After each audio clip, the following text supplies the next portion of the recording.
नमस्कार, मैं हूं सानेराज पांडे और आप देख रहे हैं बिहार संवाददाता। जमुई सांसद चिराग पासवान ने सनी हजारी को लेकर मीडिया बंधुओं से बातचीत की और जब मीडिया बंधुओं ने उनसे सवाल किया कि सनी हजारी के अपोजिट में संभवी चौधरी खड़ी हैं, तो इसको लेकर चिराग पासवान की क्या प्रतिक्रियाएं हैं, जरा सुनिए आप। भाई देखिए, ये जिनकी बात हो रही है वो हमेशा से वो परिवार, पासवान परिवार के, हम लोगों के और पासवानों के खिलाफ है। महेश्वर हजारी जी का अगर हम जिक्र करें, ये बात किसी से छुपी नहीं है कि पासवान परिवार को तोड़ने में मेरे नेता आदरणीय रामविलास पासवान जी के निधन के बाद किस तरीके से उनको इनकी एक अहम भूमिका हम लोग के परिवार को तोड़ने में रही। ये वो हैं जिन्होंने हमेशा से पासवानों को किस तरीके से समाप्त किया जाए इसका प्रयास ये करते रहे और आज पुनः उसी बात का उदाहरण इन्होंने सामने रखा है। आज ये उनकी पार्टी के साथ चुनाव लड़ रहे हैं जिनके घटक दल ने मेरे परिवार को गाली दी। इन्होंने हमेशा से रामविलास पासवान जी के विरुद्ध राजनीति की। 2009 का उदाहरण हम लोग के सामने ही है, किस तरीके से रामचंद्र पासवान जी हमारे चाचा जी के सामने इन्होंने चुनाव लड़ा। तो हमेशा से पासवानों के खिलाफ इनकी सोच रही। आज मुझे ताज्जुब होता है और ये हम लोग को परिवार का अपने कहते हैं, पर आज उनके साथ मिलकर ये चुनाव लड़ रहे हैं जिन्होंने हमारे परिवार को, हमारी माँ को गाली देने का काम किया।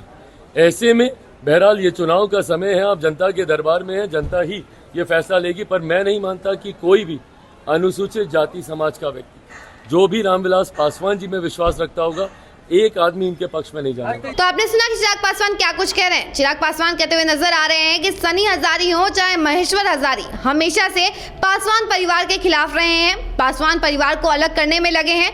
वहीं सनी हजारी उनके साथ खड़े हैं जिसने चिराग पासवान की मां को गाली दिया, चिराग पासवान की मां के लिए अपशब्दों का इस्तेमाल किया। ऐसे में जो जनता सनी हजारी को सपोर्ट करेगी, चाहे उस इंसान को सपोर्ट करेगी जिसने उनकी मां को गाली दिया है, तो वो रामविलास से अलग होगी और रामविलास के नक्शे कदम से भी दूर होंगी। वहीं दूसरी तरफ उर्मिला ठाकुर ने भी चिराग पासवान पर निशाना साधा है। पहले जरा सुनिए कि उर्मिला ठाकुर क्या कुछ कह रही हैं। हमसे ज्यादा उस प्रत्याशी के बारे में नहीं जानेंगे। कहिएगा कैसे?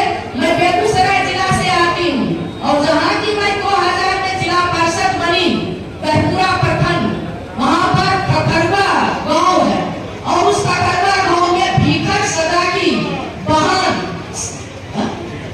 भीखर पासवान जी की बहन से रामविलास पासवान जी की शादी हुई, पहली पत्नी। वो हमारे प्रखंड की है, हमारे गांव गवई की, हमारे घर की वो बेटी है। और जो चिराग पासवान जी है, वो जहां पर उनका लालन पालन हुआ है, जिस मां के गोद में पले हैं, वो दूसरे के घर परिवार को उजाड़ने वाली मां दूसरे के दर्द को क्या समझ सकती है? इसलिए उनको जो परवरिश जहां किया गया है, उस परवरिश में लोगों की गरीबी, लोगों का दुख दर्द, लोगों की आंसू, लोगों का रिश्ता वो समझ ही नहीं सकता। वो कभी भी वो हनुमान किसी का हो सकता है और हनुमान ऐसा हनुमान की बिना पूछ का हनुमान है।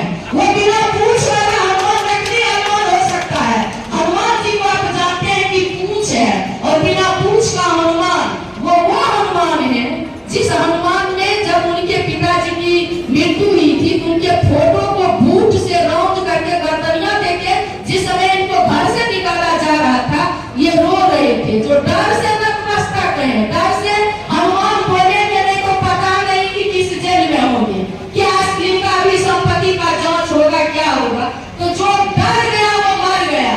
ऐसे कैंडिडेट को आपके जैसे क्रांतिकारी घर की हाजीपुर को जरूरत नहीं है। हाजीपुर में राम के चरित्र पर चलने वाले शिवचंद्र राम है। ये वो राम जो सबरी का जूठा बैठ पाए थे, वो राम जब राम को विपत्ति आया था और जब लंका पर सीता जी को लाने के लिए चढ़ाई करना था, यही गरीब। तो आपने सुना कि उर्मिला ठाकुर क्या कुछ कह रही है। उर्मिला ठाकुर का कहना है कि चिराग पासवान जो है हनुमान कहलाते हैं, लेकिन वो वैसे हनुमान है जिसका पूछ ही नहीं है, बिना पूछ वाले हनुमान है। यानी कि चिराग पासवान का कोई अस्तित्व नहीं है। चिराग पासवान हमेशा से गलत डिसीजन लेते हैं और वहीं दूसरी तरफ उनका कहना है कि चिराग पासवान जो है वो चाहे कुछ भी कर ले, लेकिन वो बिना पूछ वाले हनुमान ही कहलाएंगे। ऐसी तमाम खबरों के लिए बने रहिए हमारे साथ और देखते रहिए बिहार संवाददाता। धन्यवाद।